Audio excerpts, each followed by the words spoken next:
Hoy vamos a ver el último de los 7 mensajes acerca de los extraños misterios del reino de los cielos, relatados en Mateo 13.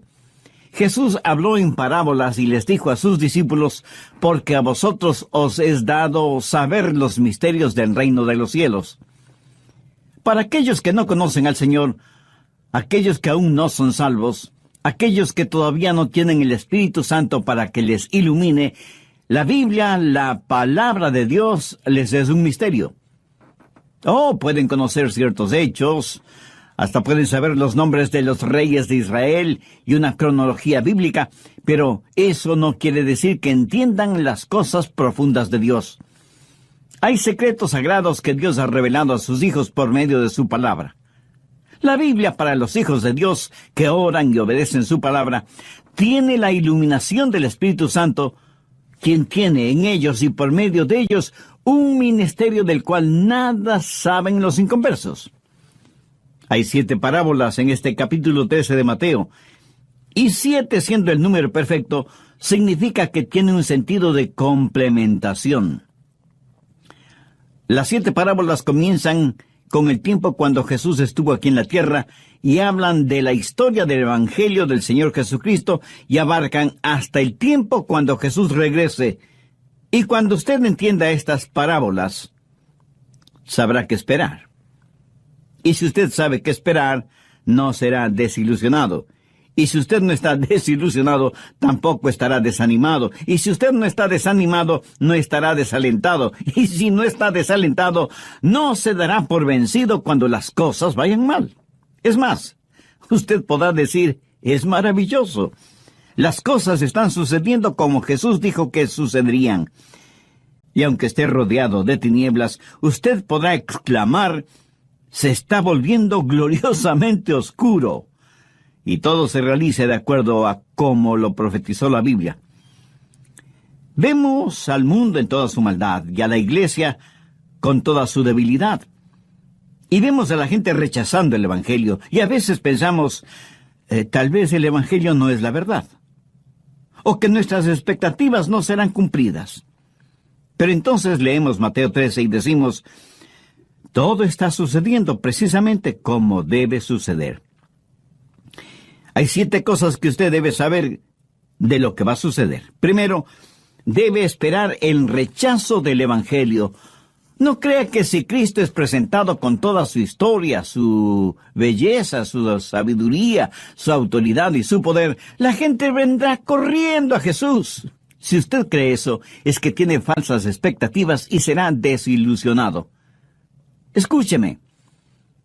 No importa cuán positivamente usted presente a Cristo, le puedo asegurar que la gente lo rechazará. Jesús sabía la condición dura del corazón humano y por eso enseñó la parábola del sembrador. Y en esta parábola el Señor habla de 4 clases de terrenos sobre los cuales cae la semilla. Ahora, recuerde que la semilla es el mensaje del Evangelio. Veamos Mateo 13:19. Jesús está hablando y dice, cuando alguno oye la palabra del reino y no la entiende, viene el malo y arrebata lo que fue sembrado en su corazón. Este es el que fue sembrado junto al camino. Esta frase, sembrado junto al camino, hace referencia a un sendero que bordea y cruza el terreno, y como es tan citado por todos, es tierra endurecida, en donde la semilla no penetra, y se queda a ras del suelo, por lo que las aves vienen y se comen la semilla. Como pastor y predicador, bien sé que muchas veces el Evangelio cae en corazones endurecidos por los afanes de este mundo. Parte de la semilla cayó en pedregales. Verso 20. Y el que fue sembrado en pedregales, este es el que oye la palabra y al momento la recibe con gozo. Pero ahora ponga atención a lo que dice el verso 21. Pero no tiene raíz en sí, sino que es de corta duración, pues al venir la aflicción o la persecución por causa de la palabra, luego tropieza. En este caso, la semilla se asienta en una muy delgada capa de tierra, debajo de la cual solo hay rocas, y representa a la persona que uno piensa que va a ser un cristiano o una cristiana extraordinario. Hace una profesión de fe, se bautiza, pide membresía en la iglesia, pero después de una semana deja de venir. Yo llamo a esas personas cristianos tipo Alka-Seltzer. ¿Por qué? Porque burbujean ruidosamente por un momento y luego desaparecen. Veamos el verso 22. El que fue sembrado entre espinos, este es el que oye la palabra, pero el afán de este siglo y el engaño de las riquezas ahogan la palabra y se hace infructuoso. Representa a aquellos que oyen la palabra, pero en verdad nunca se arrepienten de sus pecados, porque las cosas materiales y mundanas son la prioridad número uno en su vida, no el Señor Jesucristo y su palabra. La última categoría está descrita en el verso 23. Mas el que fue sembrado en buena tierra, este es el que oye y entiende la palabra y da fruto y produce a 100, a 60 y a 30 por uno. ¿Qué es lo que debemos esperar? Si usted es un ganador de almas, o un pastor, o un evangelista, tiene que esperar el que muchos rechacen el evangelio. Pero esto no quiere decir que usted ha fracasado. Cuando yo era un joven pastor y predicaba el mensaje de la palabra y daba la invitación y nadie respondía a esa invitación, yo sentía que había fracasado horriblemente delante de Dios. Tanto así que al final del servicio no quería saludar con nadie. Deseaba que hubiera una puerta secreta detrás del púlpito para escaparme sin que nadie me viera. Hasta que finalmente comprendí que si predicaba la palabra de Dios sin adulterarla y nadie respondía, no era que yo había fracasado o que la semilla sembrada fuera mala. El problema estaba en el terreno sobre el cual caía esa semilla. ¿Qué aprendí de todo esto? Pues lo siguiente: si usted se mantiene predicando y testificando y compartiendo el evangelio de la salvación, algunas personas se salvarán. Pero lo importante es no rendirse o desfallecer o desanimarse. Su trabajo es sembrar la semilla. Es el trabajo de Dios el hacerla germinar. Y es la responsabilidad de los que oyen el abrir sus corazones para recibir la buena semilla del evangelio del Señor Jesucristo. En este mundo y en esta vida, al vivir su vida cristiana, espere que algunas personas rechacen el evangelio. Pero porque la gente no acepte el evangelio, eso no quiere decir que el evangelio ha fracasado. La Biblia dice que somos una manada pequeña, que estrecho es el camino al cielo, y pocos son los que transitan por él. Somos la minoría del Maestro, y si espera ganar a todo el mundo para Cristo, le puedo asegurar que sufrirá una gran desilusión. La Biblia enseña que solo el 25% del terreno estaba listo para recibir la semilla. Y cuando ese 25% recibe la palabra, no todos producirán la misma clase de fruto. Segundo, debe esperar encontrar miembros hipócritas en las iglesias. Algunas veces la gente me dice: pastor, ¿sabía que hay hipócritas en la iglesia? Y yo, como si no lo supiera, contesto: ¿hipócritas en la iglesia? No puede ser. Y usted no necesita ser un pastor de una iglesia para saber que hay hipócritas, principalmente dentro de las iglesias. Ahora, eso no significa que el evangelio ha fracasado o que todo esto toma por sorpresa a Dios. Veamos Mateo 13:24. Les refirió otra parábola diciendo: el reino de los cielos es semejante a un hombre que sembró buena semilla en el campo, pero mientras dormían los hombres, vino su enemigo y sembró cizaña entre el trigo y se fue. Y cuando salió la hierba y dio fruto, entonces apareció también la cizaña. Vinieron entonces los siervos del padre de familia y le dijeron: Señor, ¿no sembraste buena semilla en tu campo? ¿De dónde pues tienes cizaña? Él les dijo: un enemigo ha hecho esto. Y los siervos le dijeron: ¿quieres pues que vayamos y la arranquemos? Él les dijo: no sea que al arrancar la cizaña arranquéis también con ella el trigo. Dejad crecer juntamente lo uno y lo otro hasta la siega. Y al tiempo de la siega, yo diré a los segadores, recoged primero la cizaña y atadla en manojos para quemarla, pero recoged el trigo en mi granero. Ahora, ¿qué significa esta parábola? El trigo sirve para hacer pan y los hijos de Dios están representados por el trigo. La cizaña, que se parece muchísimo al trigo, es sembrada por el enemigo.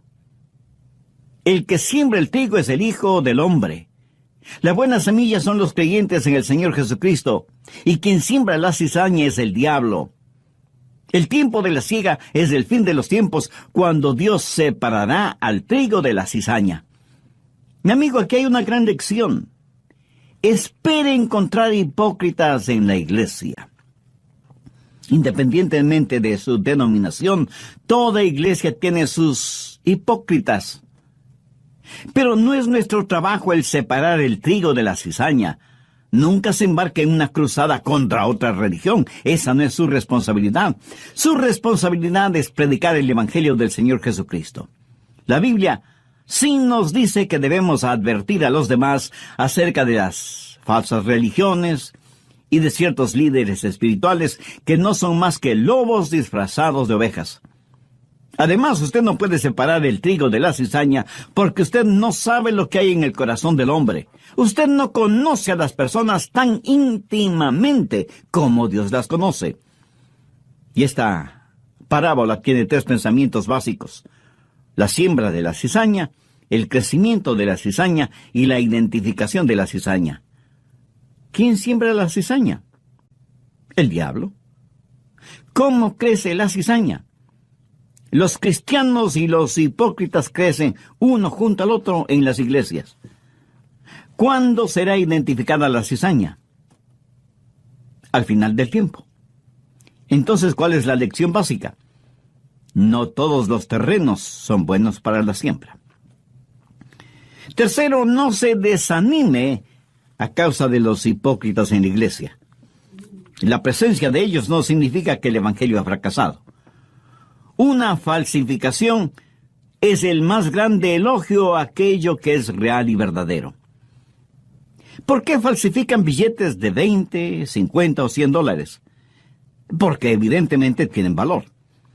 Nadie falsifica envolturas de caramelos porque eso no deja ninguna ganancia. Una falsificación significa que el producto original tiene mucho valor. Por lo tanto, no todos los que nombran el nombre de Jesús o dicen creer en Él son genuinos creyentes. Y si usted conoce a algún hipócrita, eso no le da derecho a decir, bueno, si así son los cristianos, yo no quiero saber nada del cristianismo. Jesús nos ha dado muy claras advertencias sobre los hipócritas. Cuarto, debe esperar el surgir o resurgir de cultos falsos. Mateo 13, desde el verso 31. Otra parábola les refirió diciendo, el reino de los cielos es semejante al grano de mostaza que un hombre tomó y sembró en el campo, el cual a la verdad es la más pequeña de todas las semillas, pero cuando ha crecido es la mayor de las hortalizas y se hace árbol de tal manera que vienen las aves del cielo y hacen nido en sus ramas. Y algunas personas dicen, eso es maravilloso, de una diminuta semilla un gran árbol, cuán extraordinario es el evangelio. Mi amigo, esa no es la enseñanza. Verá, la semilla de mostaza es pequeña y punzante, de sabor fuerte y picante. Eso habla del poder explosivo del evangelio. Cuando germina y crece, se transforma en un gran árbol. Pero aquí se habla de un crecimiento no natural, descomunal. Y las aves que hacen sus nidos en las ramas de este gigantesco árbol representan poderosos demonios. Recuerda que en Mateo 13:4 dice que vinieron las aves y se comieron la semilla sembrada.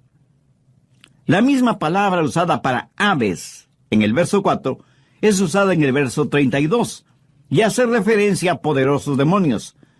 Mire Mateo 13:19.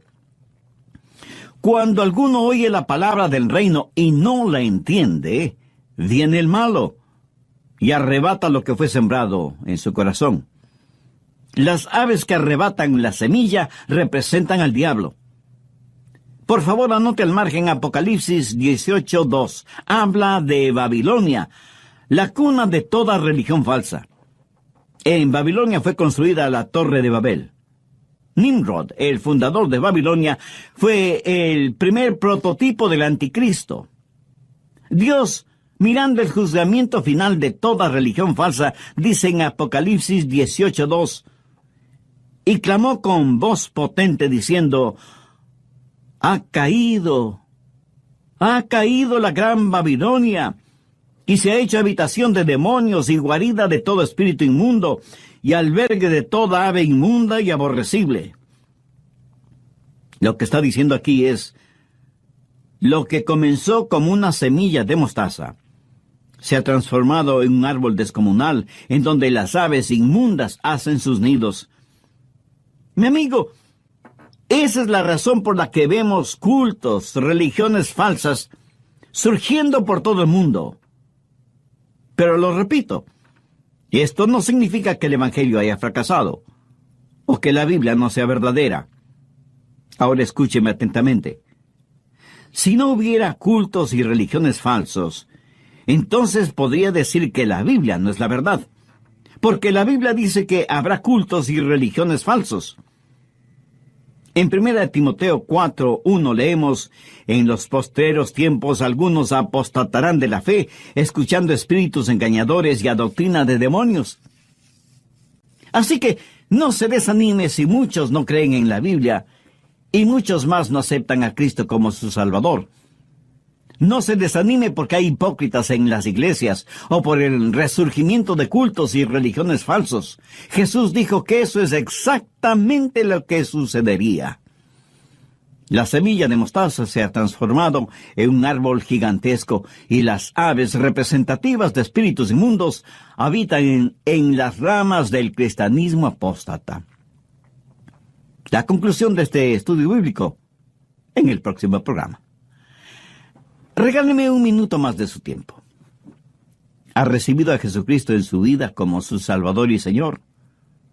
¿Se ha arrepentido de sus pecados y ha pedido el perdón de Dios?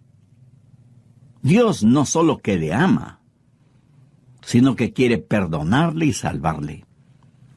Tanto le ama que envió a su Hijo, el Señor Jesucristo, para que muriera en la cruz, para hacer expiación por sus pecados. Tome la más importante decisión espiritual de su vida. Acepte y reciba a Cristo en su vida como su Salvador y Señor. Pídale que le ayude a ser la persona que Él quiere que usted sea y que le haga un instrumento útil y de bendición en sus manos. Y todo esto pídalo en el nombre del Señor Jesucristo. Los milagros que hizo Jesús fueron para mostrar el poder del reino. Pero, ¿qué hicieron los judíos? Ellos rechazaron a Jesús, le difamaron, le criticaron, confabularon con los gentiles hasta crucificarle. Y el tesoro, o sea, Israel, fue enterrado de nuevo. Pero Jesús fue a la cruz para comprar ese tesoro escondido y cubierto. Y la gente no puede entender el plan de Dios para Israel a menos que conozca bien la Biblia. En Proverbios 25:2 leemos: la gloria de Dios es encubrir un asunto. Cuando leemos el Evangelio de Mateo hasta el capítulo 12, vemos a Jesús haciendo milagros. Pero después del capítulo 12 ya no hace más milagros, sino que enseña por medio de parábolas. ¿Por qué? Porque antes del capítulo 12, Él está destapando el tesoro, diciendo: este es el reino de Dios. Los judíos le rechazaron y Jesús volvió a cubrir ese tesoro. Mateo 13:13 dice: por eso les habló en parábolas, porque viendo no ven, y oyendo no entienden. ¡Qué verdadera tragedia!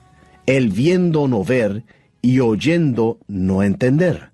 Les habla Andrés García Vigio. Sean bienvenidos a El Amor que Vale. Hoy, el Dr. Adrian Rogers, en la voz del pastor Lenín de Llanón, concluye su estudio bíblico 7 secretos sagrados. De los 7 secretos sagrados que empezamos a estudiar en el programa anterior, ya hemos visto los primeros 4. Así que veamos los siguientes. Quinto, espera encontrar corrupción aún en las iglesias.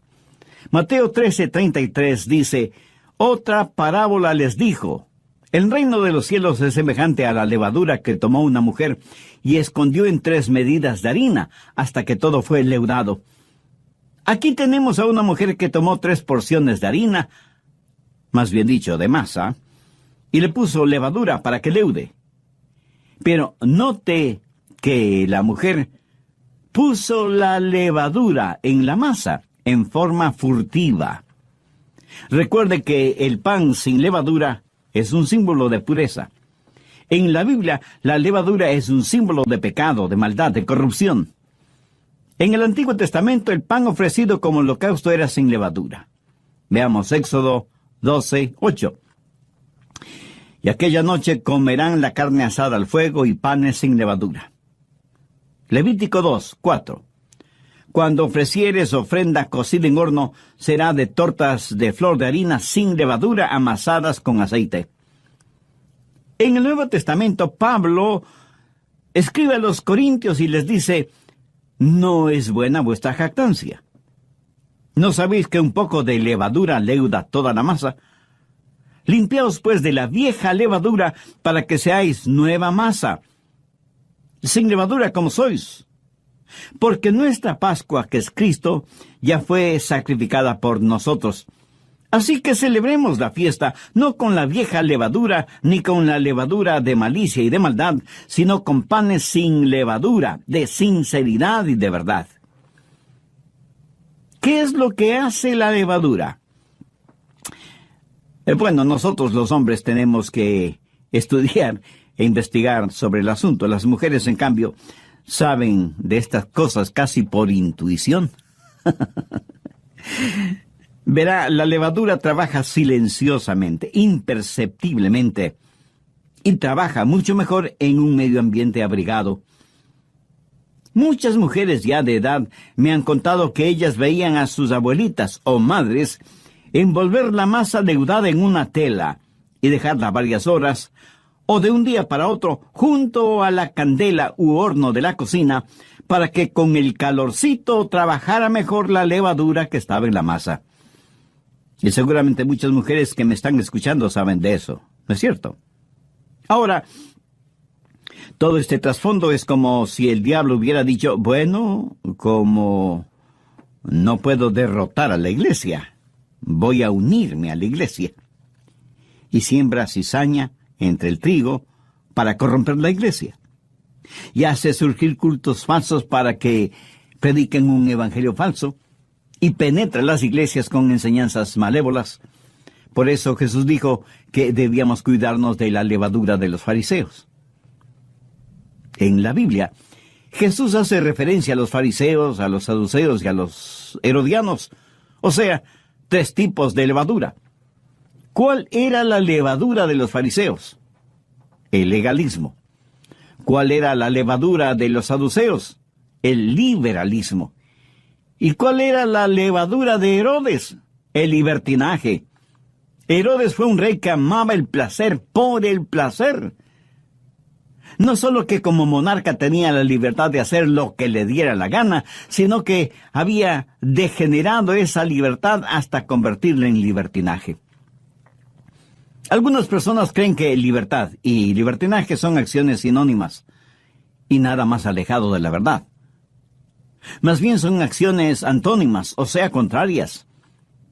La libertad actúa dentro de ciertos parámetros éticos y morales, y algunas veces espirituales, mientras que el libertinaje no respeta fronteras para su desenfreno. Estas 3 cosas, el legalismo, el liberalismo y el libertinaje, han invadido la iglesia del Señor. ¿Significa eso que debemos rendirnos? ¿Tirar la toalla? No, más bien significa lo opuesto. ¿Se ha preguntado alguna vez por qué Satanás quiere corromper la iglesia si es que eso no fuera algo bueno? Satanás es un pervertido. En nuestros días ya no es nada raro leer horribles historias de apostasía en algunas iglesias, pastores y ministros sorprendidos en una vida de libertinaje. Otros son fanáticos religiosos legalistas que hacen énfasis en la salvación por obras. Otros niegan la deidad de Cristo. Otros niegan la resurrección de Cristo. Y otros niegan todo lo que tiene que ver con el Señor Jesucristo. Levadura de los fariseos, levadura de los saduceos, levadura de Herodes. ¿Causará todo esto que yo cierre mi Biblia y deje de predicar? De ninguna manera. Sé que todo lo que está pasando es exactamente lo que Jesús dijo que pasaría. Sexto, puede estar seguro que Dios cumplirá su palabra con Israel. Observe todo lo que está pasando en Medio Oriente. Algunas veces me preguntan, Pastor Rogers, ¿qué es lo que la Biblia dice proféticamente sobre los Estados Unidos? Y yo sencillamente contesto, muy poco. Casi es mejor decir nada. Pero mantenga sus ojos sobre Israel. Dios en estos últimos tiempos mantiene su palabra y sus promesas dadas a Israel como nación. Veamos Mateo 13:44.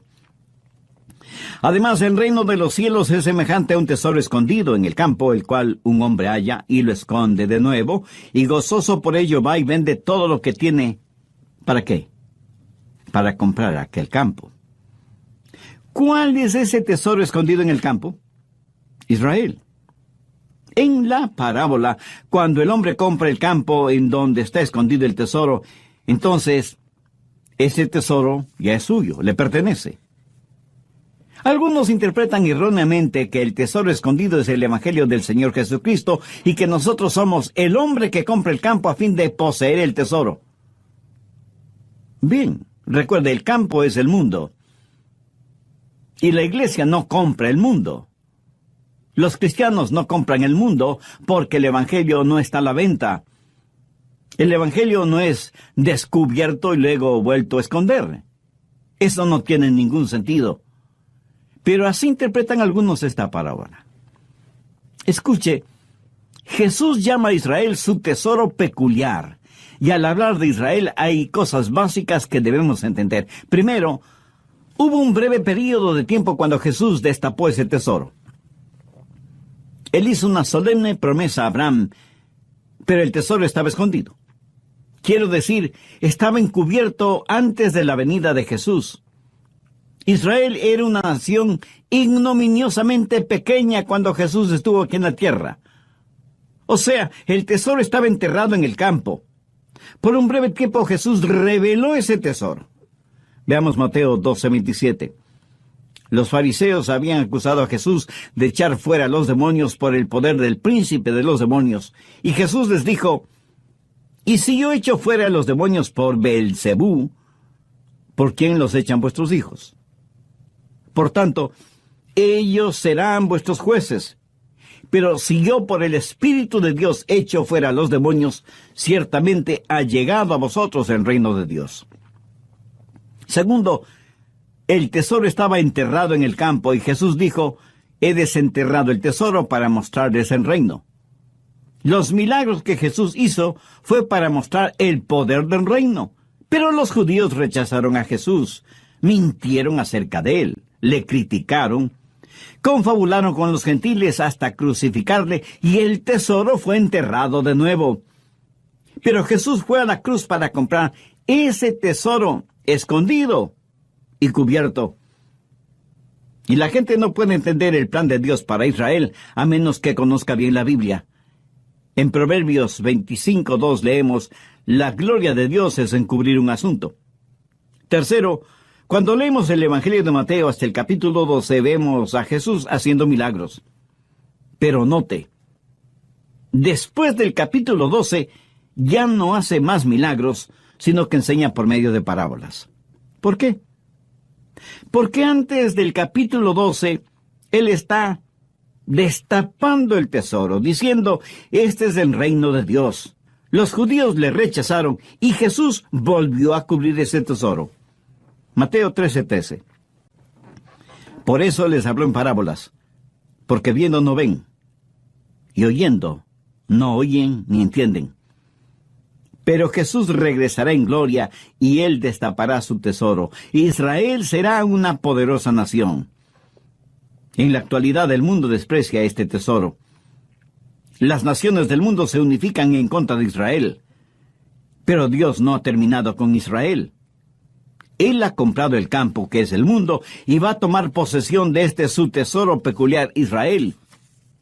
Si quiere usted saber lo que Jesús está haciendo en el mundo hoy, mantenga su vista y su atención sobre Israel.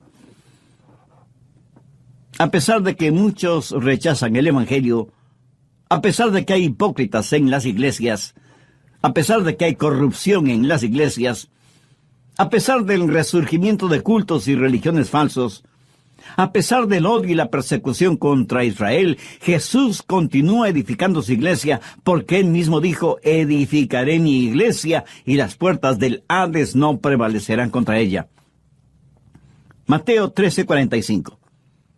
También el reino de los cielos es semejante a un mercader que busca buenas perlas, que habiendo hallado una perla preciosa fue y vendió todo lo que tenía y la compró. Algunas personas dicen, bueno, la perla de gran precio es el Evangelio, y debemos vender todo lo que tenemos para poder comprar ese Evangelio. Mi amigo, esa es una necedad, una locura. El Evangelio no está a la venta. Y aunque lo estuviera, nosotros estamos en bancarrota. No tenemos absolutamente nada. El mercader que busca buenas perlas es Jesús. La perla de gran precio es la iglesia que Él ama. Israel es su peculiar tesoro, pero no es una perla. Las piedras preciosas pueden ser cortadas, divididas, esmeriladas, pulidas. Pero no se puede hacer lo mismo con una perla. La iglesia es un cuerpo indivisible en el Señor Jesucristo, y es Cristo quien con sus platinadas lágrimas y el rubí líquido de su sangre compró esa perla de gran precio. Y así como una perla es sacada a la superficie desde las profundidades de las aguas, así Jesús nos ha levantado. Así como un grano de arena en la ostra se convierte en una preciosa perla, así Jesús, a pesar de nuestra fealdad espiritual, nos ha embellecido para hacernos parte de la iglesia, la perla preciosa. Séptimo, espere el total juzgamiento por parte de Dios. Y Dios juzgará con justicia. Mateo 13:47. Asimismo, el reino de los cielos es semejante a una red que echada en el mar recoge de toda clase de peces, y una vez llena, la sacan a la orilla, y sentados recogen lo bueno en cestas, y lo malo echan afuera. Así será el fin del siglo. Saldrán los ángeles y apartarán los malos de entre los justos, y los echarán en el horno de fuego. Allí será el llanto y el crujir de dientes. Jesús les dijo, ¿habéis entendido estas cosas? Ellos respondieron, sí, Señor. Dios tiene su red y la echa sobre las naciones del mundo para ganar almas. ¿Cuál es su trabajo o mi trabajo en este mundo en el cual vivimos? Nuestro trabajo es lanzar la red. Dios separará los peces buenos de los peces malos. Cuando predico, algunas personas vienen a Cristo, pero no son salvas. Mi amigo, esa no es mi responsabilidad. Yo no puedo hacer que nadie sea un creyente o un incrédulo. El reino de Dios es como una red que lanzamos en las naciones de este mundo, y al final de los tiempos, aquel que separa el trigo de la cizaña, ese mismo Dios es quien separará los buenos de los malos. Ahora, ¿qué significa todo esto para nosotros? Escúcheme atentamente. Dios sabe exacta y precisamente cómo va a ser la situación.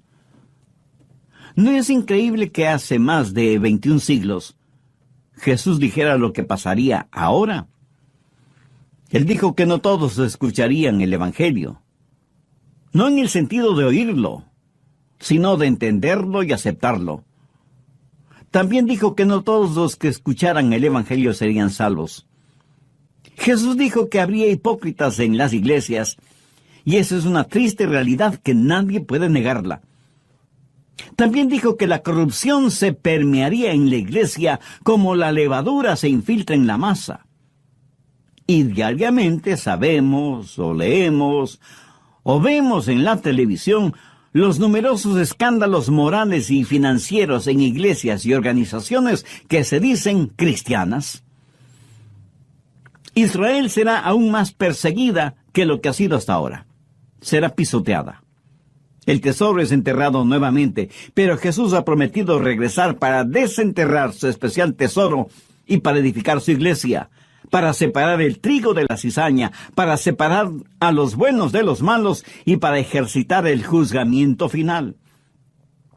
Si usted tiene falsas expectativas, si usted cree que el Evangelio va a ser creído y aceptado por todo el mundo, si usted piensa que los hipócritas son una prueba de que la Biblia no es verdad, o de que los cultos falsos y las religiones falsas no tienen mayor importancia, terminará desesperándose y se hará la pregunta: ¿perdió Dios el control de su universo?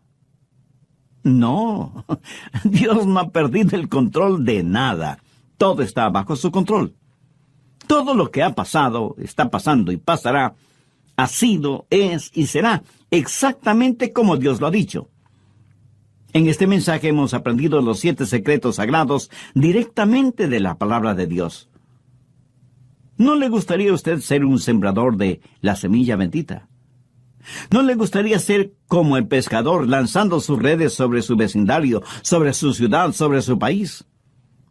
¿No quisiera ser un miembro fiel del cuerpo de Cristo, la iglesia, y orar a Dios que la mantenga pura y libre de la levadura de la corrupción? ¿No quisiera tener una relación personal con Dios por medio del Señor Jesucristo y recibir a Cristo en su corazón ahora mismo?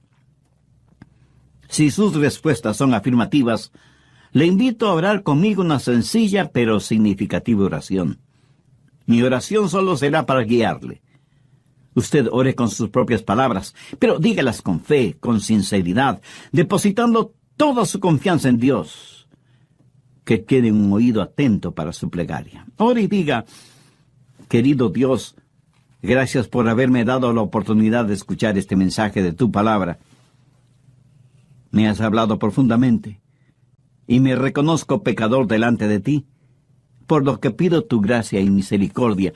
Señor Jesús, sé que derramaste tu sangre y moriste crucificado en una cruz para pagar el precio de la culpa de mis pecados. Gracias por amarme de esa manera. Me arrepiento de mis pecados y pido perdón, limpieza, sanidad espiritual y vida abundante y eterna. Con toda la fe que tengo, te invito a que vengas a morar en mi corazón